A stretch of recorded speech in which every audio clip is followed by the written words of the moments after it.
नमस्कार। आज हम लोग एक बहुत ही महत्वपूर्ण बिंदु पे बात करेंगे। इससे पिछली वाली वीडियो में भी मैंने आपको गुरु वलय और शनि वलय से संबंधित ऐसे कुछ बिंदु बताए थे, ऐसे कुछ महत्वपूर्ण आपको कुछ बातें बताई थी जो जनरली आपको सुनने को नहीं मिली थी, है ना। वैसे ही आज भी जो शुक्र, ये बहुत बड़ा कन्फ्यूजन का पॉइंट है। इस पॉइंट को लेकर बहुत सारे जो ज्योतिष हैं या हस्तरेखा के जो जानकार हैं, उनका व्यू इसको लेके बहुत लोगों का बहुत नेगेटिव साइड में है, बहुत लोगों का व्यू उसको लेके बहुत पॉजिटिव साइड में है। तो जनरली देखिए, कन्फ्यूजन कब होता है इंसान को, जब हाँ भी आपके पास हो और ना भी आपके पास हो, है ना। तब तो फिर चीज़ें गड़बड़ होनी ही होनी है। तो हम कोशिश करेंगे कि वो हाँ और ना, मैं भी बोलता हूँ, ये जो शुक्र वलय है अपने आप में एक अच्छी रेखा भी है और एक बुरी रेखा भी है। तो वो अच्छी कब होगी और कब बुरी होगी, और इसका अच्छा फल मिलेगा तो किसको मिलेगा, और बुरा फल मिलेगा तो क्या बुरा फल मिलेगा, और किस किस टाइप के क्षेत्र में इसको हमको परेशानियाँ झेलनी पड़ेंगी और किस में लाभ होगा, इन सारी चीज़ों पर हम चर्चा करेंगे। लेकिन देखिए, मैं पहले ही बोल रहा हूँ, जब बहुत सारे ज्योतिषों ने इसको एक अच्छी रेखा कहा है और बहुत सारे लोगों ने, आप यूट्यूब पे देखते होंगे, इससे पहले भी आपने बहुत लोगों का वीडियो देखा होगा कि कुछ ने अच्छा कहा है, कुछ ने बुरा कहा है। इसका मतलब कहीं ना कहीं तो कन्फ्यूजन है, कहीं ना कहीं चीज़ें क्लियर नहीं है, कहीं ना कहीं इंसान भटक रहा है ना, कॉन्सेप्ट समझ नहीं रहा है। तो आज का मेरा पूरा फोकस रहेगा कि मैं इसकी सच्चाई से आपको अवगत कराऊं। मैं अपने अनुभव में जो भी देखा है, जो भी पाया है, और मेरा जो जितना ज्ञान है उसको आपके सामने ज़रूर रखूँगा मैं। और मैं चाहता हूँ आप इसको व्यक्तिगत रूप में मेरी बातों को सुने, डीपली सुने, अच्छे से सुने। पूरी सुनने के बाद में उसको आप अपने हाथ में या अपने मित्र, जान पहचान, रिश्तेदार, जिसके हाथ में भी आप देखते हैं ऐसी रेखा, उसके ऊपर इस चीज़ को अप्लाई करें। आप देखेंगे कि मैं जो बातें बता रहा हूँ ये आपको 100% आपको सही मिलेंगी, इसकी मैं गारंटी देता हूँ, बशर्ते आप बातें पूरी सुनना, अच्छे से सुनना, ठीक है। चलिए हम टॉपिक स्टार्ट करते हैं। तो देखिए, आज का जो टॉपिक है ये है शुक्र वलय के बारे में। एक रेखा या एक वलय जो सूर्य की उंगली और शनि की उंगली को घेरती हुई चलती है पर्वत पर, उसको हम बोलते हैं शुक्र वलय, ठीक है। अब इस वलय से संबंधित हमको पहले कुछ चीज़ को समझना पड़ेगा, ठीक है। तो मैं वलय ही बनाता हूँ, बहुत सारी रेखा बनाऊँगा तो अच्छा नहीं होगा, यहाँ पे पिक्चर क्लियर नहीं होगा, है ना। एक यहाँ पे मैंने वलय बनाया, आप देख रहे हैं। इस वलय बनाया, इसमें क्या दिख रहा है आपको, आप देख रहे हैं कि ये पूरी जो उंगली की जो पोर होती है, निचली वाली पोर, ठीक है, उस पर टच नहीं है। आप एक पहले कंडीशन देख रहे हैं, ठीक है। दूसरा कंडीशन आप देखेंगे कि मान लो ये उंगली का पोर है, ठीक है, और आप देख रहे हैं कि पूरा पूरा टच है। एक दो कंडीशन हो गया, ठीक है। तीसरी कंडीशन आप देखेंगे कि ये आपकी रेखा टूट टूट के चल रही है, ठीक है। चौथा कंडीशन आपने देखा, एक तो बढ़िया से है और दूसरी डबल भी चल रही है, किसी के हाथ में डबल भी होती है, टूट टूट के चल रही है। ये कुछ कंडीशन हो सकते हैं, ऐसे इसके मिलने की संभावना ऐसी जनरेट हो सकती है। या फिर ऐसा भी हो सकता है, पांचवा कंडीशन, कि डबल शुक्र वाला है, और क्या चाहिए, ठीक है। अब इसमें हमको क्या देखना है, क्या चीज़ समझना है, इसको अब जो है ना, आप कॉन्सेप्ट पे आ रहे हैं, अभी आपको बढ़िया से समझने की कोशिश करना है। देखिए, सबसे पहले ये मान के चलना है, कॉन्सेप्ट पे पहले हम देखते हैं इसका कॉन्सेप्ट क्या बोलता है, ठीक है ना। ये और ये दोनों उंगलियां हैं, और उंगलियों को हमने पिछली वीडियो में मैंने चर्चा किया था कि ये आपके एंटीना का काम करती हैं, ठीक है। ब्रह्मांड की एनर्जी को ये खींचती हैं, और जो पर्वत होते हैं, ये जो पर्वत हैं, इस पर स्टोर करती हैं, ठीक है ना। तो आप अब क्या देखेंगे, यहाँ पे जो स्टोरेज आपका बना हुआ है, ठीक है, जो पर्वत है स्टोरेज है। अब आप देख रहे हैं कि इसको एक सीमा में बांध दिया है किसी ने, ठीक है ना, सीमा में बंधन दिया हुआ है। तो इसका जो भी एनर्जी होगा, जो भी एनर्जी यहाँ से आपने एंटीना से खींच के पर्वत पर डाला है, शनि और सूर्य दोनों की ऊर्जा होगी, वो ऊर्जा केंद्रित हो जाएगी। केंद्रित होने का मतलब क्या है, वो एक सेंट्रलाइज होगी, है ना। तो व्यक्ति का जो रुझान है, जो भी उसका इंटरेस्ट है ना, वो किसी ना किसी एक बिंदु पर केंद्रित हो जाएगी। अब देखते हैं, क्योंकि शुक्र वलय का नाम हमने ले लिया हुआ है यहाँ पे, तो शुक्र वलय मतलब शुक्र से संबंधित एरिया। अब क्या क्या हो सकता है शुक्र से संबंधित एरिया? हो सकता है किसी कला का जानकार हो, नृत्य, गायन, वादन, कोई भी प्रकार की कला हो सकती है, उस कला का अच्छा जानकार हो, ठीक है। और या फिर उसको पहनने ओढ़ने से संबंधित बिजनेस या उससे संबंधित शौक़, या फिर मॉडलिंग वगैरह, है ना, जो चलचित्र वगैरह का फील्ड है, उधर भी जो भी शुक्र से रिलेटेड फील्ड है ना, बहुत सारे फील्ड है शुक्र से रिलेटेड, तो उनमें से किसी एक में इसका विशेष ध्यान जाना।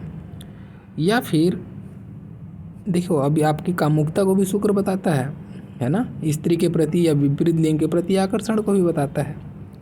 तो ये कोई ना कोई एक बिंदु जहाँ पे आपका खर्चीला स्वभाव भी हो सकता है, आपका लग्जरी के तरफ में भागना, या सारी चीज़ें भी हो सकती हैं, है ना।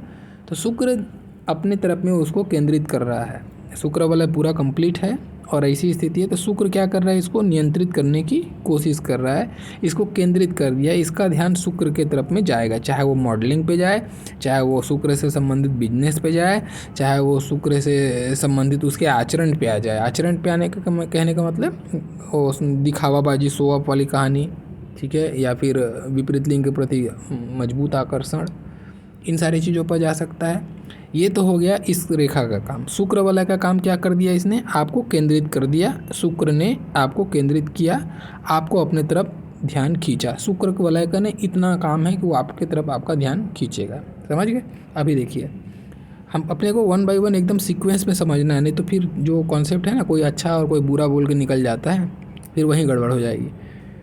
देखो, तो अभी मैंने बताया आपको, शुक्र अपने तरफ आपका ध्यान खींचा। अभी आप कल्पना कीजिए, ठीक है, अभी आप कल्पना कीजिए कि ये जो बंदा है जिसके हाथ में है, उसका ध्यान म्यूजिक के तरफ में है, चलो मान लेते हैं, चलो एक नृत्य, कोई भी एक कला के तरफ में है, ठीक है, मैं कला बोलता हूँ, एक कला के तरफ में उसका रुझान है और उसके हाथ में शुक्र वाला है, तो कहने का मतलब उस कला में ज़्यादा उसका फोकस आ जाएगा, उसके तब उस कला में उसका ज़्यादा फोकस आएगा, तो इसके लिए पॉजिटिव हुआ कि नेगेटिव हुआ, वो बहुत अच्छा हो गया उसके लिए, क्योंकि वो तो अपने ही कला पे जो भी उसने अपने जीवन में अर्निंग सोर्स बनाया हुआ है, अपना पैशन है, उसको और ज़्यादा बूस्ट कर दिया ना इसने, इस रेखा ने। तो ये जो बंदा है बाकी कलाकारों के दौड़ में बहुत अच्छा कलाकार होगा। और चूँकि शुक्र फेम का भी कारक बनता है, 4 लोगों के बीच में उभर कर जो सामने आता है वो शुक्र है, बहुत खूबसूरत होता है शुक्र, है ना। तो ये आपको उभार भी देगा, यानी कि फेम देगा, है ना, फेम देगा, लोगों के बीच में एक पहचान, एक आकर्षण जनरेट करेगा आपके अंदर में, आपकी कला के अंदर में, जैसा भी बोलो आप। तो ये आपके लिए, अब बताइए, आप उस एंगल से सोचेंगे तो ये आपके लिए क्या हो गया, बहुत अच्छा हो गया, है ना।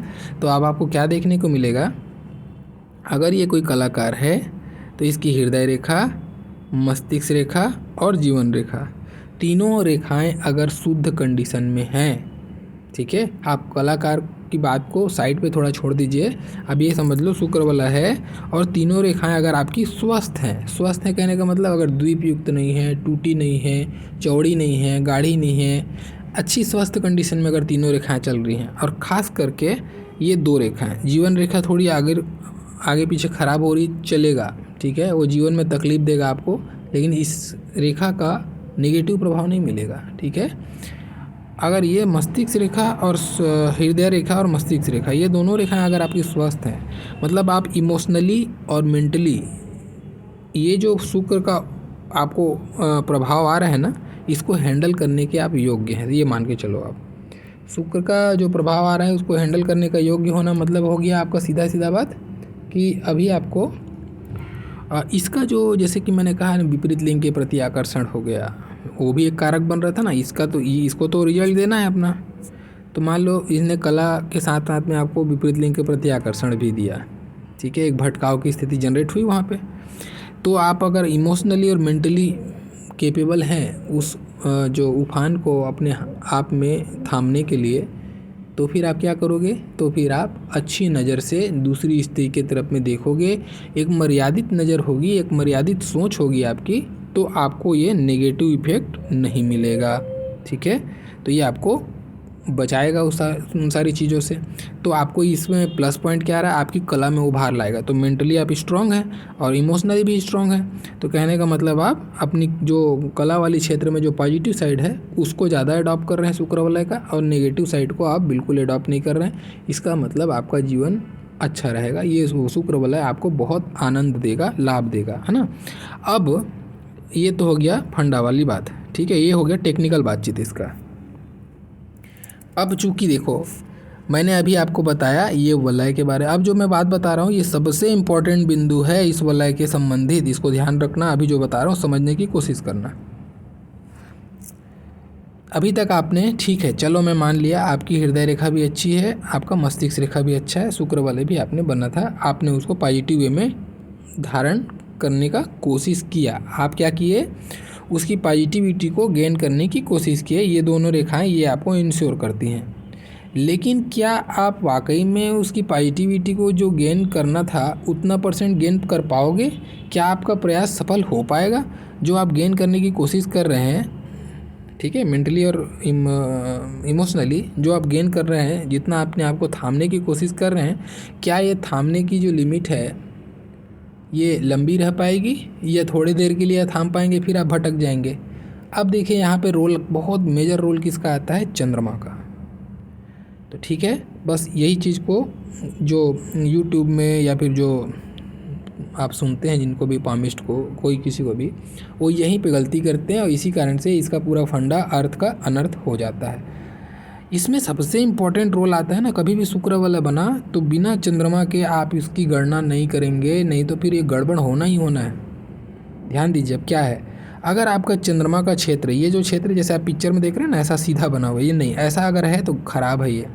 तब आपकी ये रेखाएं अगर अच्छी भी हैं ना तो भी आप भटक जाओगे, तो भी आपको इसका पूरा फल नहीं मिलेगा। रेखाएं अगर अच्छी हैं, दोनों हृदय रेखा और मस्तिष्क रेखा, और चंद्रमा आयत से सीधा है आपके हाथ में, तो इसका पूर्ण प्रभाव नहीं मिलेगा।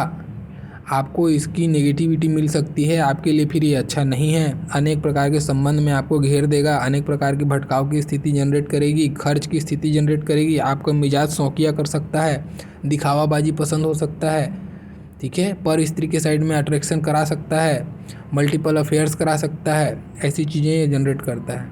ठीक है, अगर चंद्रमा फ्लैट हो गया सीधा, ठीक है, एक।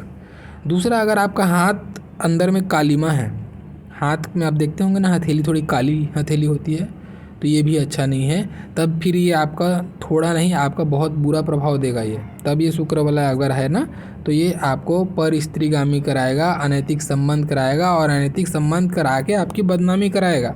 तब आपके लिए ये रेखा मारक रेखा होगी, तब आपके लिए ये शुक्र वाला मारक बन जाएगा। ठीक है, तो ये नेगेटिव हो गया उसका इफेक्ट, ठीक, क्योंकि हथेली काली थी तो उसका पूरा स्वभाव उसको तामसिक गुण ही आने वाला था, कोई सात्विक गुण मिला नहीं। ठीक, तो ये हो गया आपके लिए नेगेटिव। वैसे ही अगर आपको मान लो चंद्रमा आपका हाथ ही पूरा पतला है, जैसे किसी लोग का होता है ना कि सारे के सारे पर्वत एकदम बराबर होते हैं, एकदम पतला सा हथेली दिखेगा, आपका पूरा हाथ, ये पूरा का पूरा हाथ आपका, हथेली आपकी एकदम पतली हथेली है, पतली हथेली, और साथ में चंद्रमा भी सीधा है जैसे मैं दिखा रहा हूँ, तो भी ये आपको और भी नेगेटिव, यानी कि जो काला हाथ में जो मैंने बोला वैसा ही इस हाथ के लिए बोलूँगा। तब ये शुक्र वलय दोनों स्थिति के लिए मारक बनता है। इसे लोग संघर्ष करते हुए दिखते हैं, जीवन में असफल दिखते हैं ये, क्योंकि इनके नाम शोहरत दौलत और आपका कर्म दोनों को प्रभावित कर देता है, ये वाला घेर देता है। ठीक है, तो दोनों को घेरने के कारण से, क्योंकि नेगेटिव साइड है तो उसका नेगेटिव इफेक्ट उसको बूस्ट कर देगा। ये जो मैंने कहा ना, ये बूस्ट करने का काम करता है। शुक्र वाला आपको केंद्रीकृत करता है, तो किस में केंद्रीकृत करेगा, नेगेटिव चीज़ों में करने लगेगा, शुक्र से संबंधित नेगेटिव चीज़ों में। स्त्री के पीछे आसक्त होकर दौड़ते रहेगा, मन में इंद्रिय सुख के लिए भटकाव की स्थिति जनरेट करेगा, सुख सुविधा के प्रति भागेगा, धन का संचय की तरफ में ध्यान नहीं होगा, धन के लिए कर्म नहीं करेगा, कर्म बेफिजूल कर्म करेगा, जहाँ नहीं करना चाहिए वहाँ पे कर्म करेगा। तो ऐसे लोग संघर्ष करते हुए देखे जाते हैं। ठीक है, तो ये स्थिति होगी अगर पतला हाथ है, और अगर हाथ काला है, और अगर चंद्रमा आपका दबा हुआ है, और चंद्रमा का क्षेत्र अगर सीधा पड़ता है तो बेकार है। लेकिन अगर आपका चंद्रमा यहाँ पे गोलाई लेके चल रहा है, आप होते हैं देखते, आप देखेंगे आपके हथेली में बाहर निकलता हुआ दिखता है चंद्रमा, और ये उन्नत है चंद्रमा का पर्वत, और उसके साथ में ये वलय बना हुआ है, मस्तिष्क रेखा और हृदय रेखा अगर शुद्ध है, बहुत श्रेष्ठ है, बहुत अच्छे लेवल में धनी होते हैं, बहुत धनी होते हैं ऐसे लोग। धन और जीवन में भोग दोनों चीज़ इनको जीवन में मिलते हैं। इनका नाम खराब नहीं होता। स्त्रियों, अनेक स्त्रियों से संबंध जरूर होगा, लेकिन वो संबंध इनको बहुत अच्छे वे में मिलता है, यानी कि सुख एक भोग के रूप में मिलता है, जो लोगों के नज़र में या सामाजिक दृष्टिकोण से खराब नहीं होता, यानी कि आचरण से संबंधित चीज़ों के लिए बाहरी दुनिया में इनका नाम खराब नहीं होता। स्त्री का भोग मिलता है या विपरीत लिंग का भोग इनको जीवन में मिलता है, धन दौलत के साथ मिलता है, कला के क्षेत्र में माहिर होते हैं, प्रसिद्ध होते हैं, प्रसिद्धि भी मिलती है। अब इसने अपना प्रभाव दिखाया, आपको यश और धन दोनों दिलाएगा अगर ये स्थिति है। तो बिना चंद्रमा के अगर आप इसको जज करेंगे, पूरी स्थिति गलत हो जाएगी, ठीक है ना। चंद्रमा पे ज़रूर नज़र रखें। चंद्रमा अगर दूषित है तो दूषित फल आपको आएगा। ये हो गया शुक्र वलय से संबंधित कुछ एक बिंदु। अब देखिए दूसरा बात, अब अगर क्या हो, अभी मैंने एक पॉइंट आपको बताया था कि मैंने कहा कि पूरा का पूरा जाके जड़ पे जुड़ता हुआ दिखता है। देखिए एक्चुअल में ना, अब अगर आप देखेंगे इस चीज़ को तो ये संपूर्ण ये जो केंद्रीकरण है ना वो बहुत प्रबल होगा। क्यों? क्योंकि अब यहाँ से क्लोज है, पूरा क्लोज है, देख रहे हैं ना आप, कहीं से भी निकलने का जगह नहीं है, एनर्जी को पूरा क्लोज है। तो ये बहुत ज़्यादा केंद्रीकृत या केंद्रीकरण को बताता है। ऐसे समय में जो एनर्जी है, जो एक बिंदु पे इनका एकाग्र हो जाने वाली जो बात मैंने कह रहा था अभी पिछले, ये कुछ ज़्यादा प्रभावशाली होगा। तो आप बाकी चीज़ें जो मैंने बताया, अगर चंद्रमा अच्छा है, रेखाएं अच्छी हैं, ठीक है, तो सफल होगा, बहुत ज़्यादा बड़े स्तर में सफल होगा, इसका जो पैमाना है वो काफ़ी बड़ा होगा, ठीक है। और अगर यही चीज़ थोड़ा सा नीचे से चालू होता है तो एक्चुअल में थोड़ा सा नीचे होता है ना तो इसको ज़्यादा अच्छा मानते हैं, क्योंकि किसी भी चीज़ की अति जो है वो सही नहीं होती है, समझ गए बात। तो अगर ये थोड़ा सा नीचे में है, थोड़ा गैप कर रहा है, यानी कि ये जो पोर है इससे गैप बना के चल रहा है दोनों साइड से, तो ये उत्तम स्थिति कही जाती है। ऐसा इंसान थोड़ा बैलेंस होता है, अपने आप में बैलेंस होता है। नहीं तो एक होता है ना कि एक केंद्रीकृत हो गया तो बस एक ही धुन में चला गया, ऐसा नहीं। अब ये थोड़ा सा अपने धुन पे अपने हिसाब से भी थोड़ा सा अपने व्यवहार को बदल सकता है, एडॉप्ट कर सकता है। लेकिन अगर केंद्रीकृत पूरा हो जाने से ऐसे लोग फिर थोड़े रिजिड हो जाते हैं, अपने आप को नहीं बदल पाते, वो फिर फ्लो में चलते हैं एनर्जी के, ठीक है। तो ये अगर थोड़ा नीचे से है, टच नहीं है, तो बेहतरीन कंडीशन है। बाकी रेखाएं अगर अच्छी हैं, चंद्रमा अच्छा है तो बेहतरीन है, और रेखाएं ख़राब है, चंद्रमा ख़राब है तो बहुत बुरी स्थिति है, ठीक है ना। इसको दोनों तरीके से आपको समझना है। अब देखिए एक और स्थिति आती है, अब क्या हो जब ये दोहरी हो जाए। बहुत अच्छी स्थिति है अगर चंद्रमा अच्छा है, क्योंकि अब जो केंद्रीकरण है वो प्रबल केंद्रीकरण हो गया। तो अब जो इंसान होगा, अब ऐसे लोग जो है ना, ऐसे नहीं होते कि स्त्रियों के बहुत बड़े आशिक होते हैं, ऐसे नहीं है, ठीक है। ये स्त्रियों का सम्मान करने वाले होते हैं, स्त्रियों का सम्मान करते हैं। अगर चंद्रमा अच्छा है, रेखाएं अच्छी हैं, तो अगर चंद्रमा खराब है, रेखाएं खराब हैं, ये जेल योग को भी लेके जाएगा। फिर किस पे जाएगा? स्त्री के प्रति तेज आकर्षण से कारण से कुछ ऐसा कार्य कर बैठेगा, कुछ ऐसे गलत निर्णय कर बैठेगा जीवन में, जिसके कारण महाबदनामी और फिर जेल योग ऐसी चीज़ों को भी दिखा देता है। तो उसके लिए भी मैं वार्न कर रहा हूँ। तो चंद्रमा और रेखाएं बहुत ज़रूरी है। अगर अच्छी स्थिति में, हाथ काला नहीं है, तो ये अच्छी स्थिति है, नहीं तो फिर बुरी स्थिति है, ठीक है। वैसे ही अगर आप देखेंगे, ये मान लो टूट टूट के चल रही है, बहुत लोगों के हाथ में होती है, या ओवरलैप होके चल रही है, ऐसी टूट के चल रही है या ओवरलैप होके चल रही है। कहने का मतलब बीच से रेखा आपको टूटी हुई दिखाई दे, बहुत लोगों के हाथ में देखने को मिलती है। और बहुत लोग ज्योतिष लोग यहाँ यूट्यूब पे आपको बोल देते हैं कि ये टूट के चल रही है, लेकिन आपका सर्कल पूरा है, आपका शुक्र वाला कंप्लीट है, आप बहुत धनी होंगे, बहुत ज्ञानी होंगे, ऐसा है वैसा है, ये वो, ऐसा नहीं है। अगर शुक्र वाला कहीं से भी टूटा है, चाहे यहाँ से टूट के चले, ठीक है, ऐसा, या फिर आपको ये दिखाई दे कि ऐसा ओवरलैप होकर चल रहा है, दोनों ही स्थिति में ये बिल्कुल भी अच्छा नहीं है। ये क्या क्या जनरेट करता है देखिए, इसके मैं कुछ पॉइंट बता देता हूँ। ये ऐसे लोग आपको दिखेंगे क्या, पहला चीज़ इनका मूड स्विंग का प्रॉब्लम, एक ज़बरदस्त मूड स्विंग का प्रॉब्लम होता है ऐसे लोगों को, थोड़ा बहुत नहीं, बहुत ज़्यादा। अभी पल में एकदम हंस रहे हैं, फिर अचानक से उदास हो जाएंगे, फिर अचानक से कहीं और कुछ भी, मतलब एक अजीब धुन में रहते हैं। एक धुनिया भी होते हैं, जैसे अचानक से शाम को ये कुछ एक वीडियो देख लिए, कुछ कोई भी एक वीडियो उल जुलूल, बस उसी वीडियो को बहुत लंबे समय तक देखते रहेंगे, उससे रिलेटेड पूरा टॉपिक पे उस दिन घुस जाएंगे, फिर अगले दिन किसी और टॉपिक पे, मतलब एक धुन पे चले जाते हैं और मूड स्विंग तो भयंकर तेज होता है ऐसे लोगों का। एक दूसरा चीज़ आप देखोगे, क्योंकि शुक्र वलय है और शुक्र वलय का टूटना, ठीक है, शुक्र वलय का टूटना, सेकंड पॉइंट मेरा बहुत ध्यान से सुनिएगा, शुक्र वलय का टूटना जो है ये कामुकता की अति कामुकता को भी बताता है, ठीक है, बहुत ज़्यादा कामुकता को भी बताता है। इससे क्या होता है कि ऐसा जो व्यक्ति मिलेगा कामांध होता है, यानी कि अपनी काम इच्छा पे कंट्रोल नहीं कर पाता है, ठीक है। अब ये काम इच्छा इसका कितना ज़्यादा होगा कितना नहीं होगा उसको जानने के लिए आपको क्या करना पड़ेगा, इसके लिए अगर आपकी हृदय रेखा आप देखते हैं, अगर हृदय रेखा इसकी जाके जड़ पे जुड़ गई है और ऐसी ये टूटी हुई है, बहुत ख़राब है, ठीक है, तब ये स्थिति बहुत ख़राब कहलाएगी। ऐसे लोग, क्योंकि ये अपने आप में उल्टा योग है, मैं इसको पहले हृदय रेखा के बारे में बताया था ऑलरेडी, है ना, जुड़ता है तो अपने आप में उल्टा योग कहलाता है, और ऊपर से शुक्र वाला टूटा हुआ है। इसका मतलब ऐसे लोग ये नहीं जज कर पाते कि वो स्त्री कौन है, वो स्त्री के पीछे छुपा हुआ रिश्ता क्या है, ये इसको भी नहीं जज कर पाते।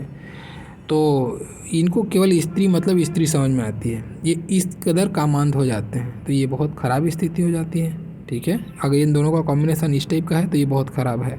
ऐसे लोग विपरीत लिंग के आकर्षण के कारण से बहुत ज़्यादा परेशान रहते हैं, सक्सेस नहीं कर पाते, हमेशा इनका ध्यान भटकते रहता है, ठीक है। ये कभी कभी व्यभिचारिता को भी इंडिकेट करती है, ठीक है। एक स्थिति ये शुक्र वलय की ऐसी भी हुई। अब देखिए, मैंने शुक्र वलय का टूटा हुआ बताया, डबल होना बताया और शुद्ध स्थिति बताया। शुद्ध स्थिति पे भी मैं कंडीशन बताया कि उसका कब फल आपको मिलेगा। एक और देखिए, कभी कभी कि ये बहुत कम लोगों के हाथ में आपको देखने को मिलेगा। अब ये मतलब मैं यहाँ पे बनाने की कोशिश स्टार किया हूँ, मैं ऐसा बनाना चाह रहा था, आप समझ जाइएगा। ये शुक्र वलय है और शुक्र वलय पे स्टार बना है, कहने का मतलब, ठीक है। आप यहाँ पे चित्र बड़ा बारीकी से बना पाना कठिन हो रहा है, आप इसको समझना है। शुक्र वलय पे स्टार बना हुआ है, चाहे छोटा साइज का बने चाहे बड़ा साइज का बने।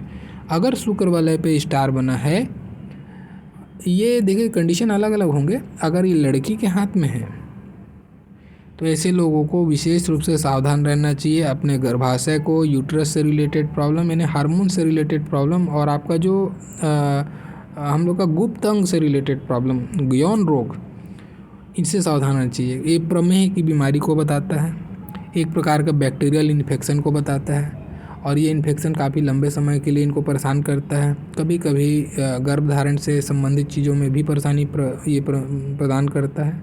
गर्भपात वगैरह भी कभी कभी देखा जाता है, या गर्भ न ठहरना, इन चीज़ों को भी ये बताता है स्त्री के लिए। अगर ये पुरुष के लिए है तो अपने वीर्य से संबंधित चीज़ यानी यौन रोग, कहने का मतलब ऐसे लोगों को वीर्य से संबंधित प्रॉब्लम होता है, शीघ्र पतन या वीर्य से संबंधित कोई प्रकार का दोष, ऐसी चीज़ों के हार्मोनल प्रॉब्लम, ये उसको बताता है। या कोई ऐसा भी स्थिति को ये बताता है कि इनसे रिलेटेड, यौन अंग से रिलेटेड कोई ना कोई प्रकार की सर्जरी को भी बताता है ना, ऐसी कोई गंभीर रोग को भी ये बताता है, कोई सर्जरी करा देगा आपका। ये कभी कभी अंडकोश से संबंधित जो बीमारी होता है ना, ये उसको भी बताता है। तो स्त्री और पुरुष के अलग अलग परिप्रेक्ष्य में उसको समझना है। ये यौन रोग की तरफ में इशारा करता है। इस तरीके से आप इसको देखेंगे कि शुक्र वलय केवल बन जाने से या शुक्र वलय हो जाने से केवल एक रेखा को देख के हमको ये नहीं से कह देना है कि ये है तो आप धनी हो गए, नहीं। चंद्रमा पहला नज़र हमको चंद्रमा पे मारना है, उसके बाद में इसकी रेखाओं पे, क्योंकि ये एनर्जी केंद्रीकृत करेगा। इस केंद्रीकृत करने वाली एनर्जी को आप कितना अपने अंदर आत्मसात करोगे, और आत्मसात कर तो लोगे आप, कोशिश, ये आत्मसात करने की कोशिश है। ये रेखाएं हैं, ये कोशिश कराएंगी आपको, क्योंकि रेखाएं शुद्ध है तो शुद्ध रूप में लेने की कोशिश करेंगी पूरी। आप कितना हद तक ले पाओगे या कितना अपने आप को बर्दाश्त करके मेंटेन करके चल पाओगे उस रास्ते पर, भटकाव की स्थिति अपने मन में कब तक नहीं लाओगे, वो आपका मन की मजबूती यानी चंद्रमा की मजबूती पर डिसाइड करेगा। अगर चंद्रमा अच्छा है, रेखाएँ अच्छी हैं, ये तो आपको बहुत शुभ प्रभाव देगा। आपको बहुत धन, बहुत भोग से रिलेटेड चीज़ें, भोग विलास से रिलेटेड चीज़ें, लग्जरीज़ की सारी चीज़ें आपको जीवन में ज़रूर मुहैया होगी। आप एक अच्छे धनी वर्ग में अपने आप को देखोगे, ये स्थिति जनरेट होती है यहाँ पे, ठीक है। लेकिन अगर ये हाथ काला है, हाथ पतला है, चंद्रमा सीधी खड़ी हो रही है, चंद्रमा पर्वत दबा हुआ है, चंद्रमा पर बड़ा साइज का क्रॉस है, या फिर कोई भी प्रकार से चंद्रमा पर तिल दाग धब्बा है, द्वीप है, ये अच्छी स्थिति नहीं होगी। तब ये आपको फिर इसका नेगेटिव इफेक्ट मिलेगा। तब के कंडीशन में आपके अपने आचरण को बहुत संभाल के रखें, एक चीज़। दूसरा चीज़, मान लो, चलो ठीक है, मैं मान लेता हूँ कि आपका आचरण बहुत अच्छा है, आप स्त्रियों का बहुत सम्मान करते हो, ठीक है। आपकी चंद्रमा ऐसी खड़ी है लेकिन आप बहुत अच्छा सम्मान करते हो, स्त्रियों को कभी आप गलत नज़र से नहीं देखते, ऐसा कोई चीज़ें नहीं। तो ये फिर जो है ना, ध्यान रखना, आपको जो कला पे, जो आपका हुनर जिसको अपनाओगे, कोई कार्य व्यवसाय अपनाओगे, तो उस पर धन की हानि को भी बताता है, ठीक है। उस पर धन की हानि को भी बताता है। ये स्ट्रगल कराएगा आपको कोई भी प्रकार से, या तो धन की हानि करा देगा या धन कमाने में बहुत दिक्कत करेगा।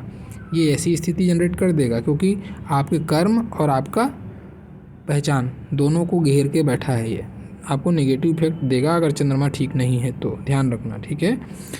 ये हो गई आपको शुक्र से संबंधित स्थिति। अगर टूटा हुआ है, वलय टूटा हुआ है, आचरण को संभाल के चलें, मल्टीपल अफेयर्स के चक्कर में न जाएं, विवाहोत्तर संबंध ना करें।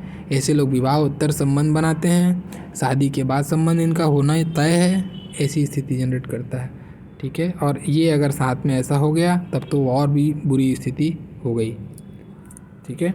चलिए, आज के लिए इतना टॉपिक काफ़ी है। शुक्र वलय से संबंधित काफ़ी मैंने डिटेल से बात किया है। मैंने कोशिश किया है कि आपको इसके टेक्निकल पहलू आपको पता होने चाहिए, नहीं तो फिर आप कंफ्यूज होंगे। यूट्यूब पर आप आधा पामिस्ट देखेंगे वीडियो, बहुत अच्छा बताएंगे, आधे लोग बहुत बुरा बताएंगे। इस तरीके से काम नहीं होता है, आपको बिल्कुल कॉन्सेप्ट को समझना होगा। और आज कोशिश मैंने किया है कॉन्सेप्ट समझाने की। अगर आपको अच्छा लगा, पसंद आया, लगा कि किसी और को भेजना चाहिए, ज्ञान सही है, तो आप शेयर ज़रूर करना। और आपको अगर अच्छा लगा, लाइक करना। जो नए देख रहे हैं, पहली बार देख रहे हैं, चैनल सब्सक्राइब करना ना भूलें। मेरा पूरा वीडियो देखने के लिए बहुत बहुत धन्यवाद। Thank you.